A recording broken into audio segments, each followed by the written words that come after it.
شهردار جدید نیویورک آقای زهران ممدانی، انگار مثل شهردار فردیس کرجی، نه اینکه چیز بدی باشه ولی شبیه ماهاست، اسمش شبیه خودمونه.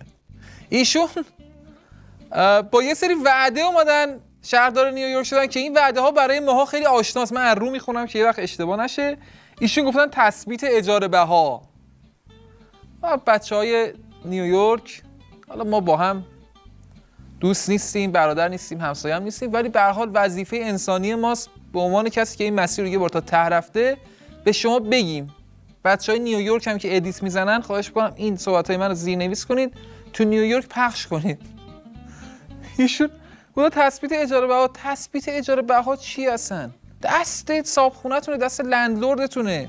بعد اونم ببین اینا اینجوریان، یه مدت که مثلا میبینه اجاره رفت بالا، تورم رفت بالا و اینا، میگه دیگه تو گتاب سان خودم میخواد بیاد سیت کنه، تمام.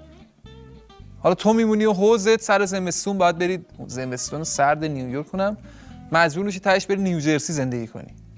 گفته گرفتن مالیات بیشتر از ثروتمندان و مالیات نگرفتن از افراد فقیر.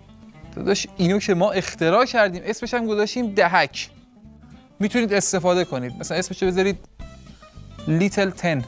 هر جا کلا یه سری کلمات رو شنیدید، نمیدونم خانوار، معیشت، سامانه، پنجره ملی فلان، ما باید در راستای بهبود شاخص فلان حرکت، هر چی این چیزا شنیدی فرار کنید.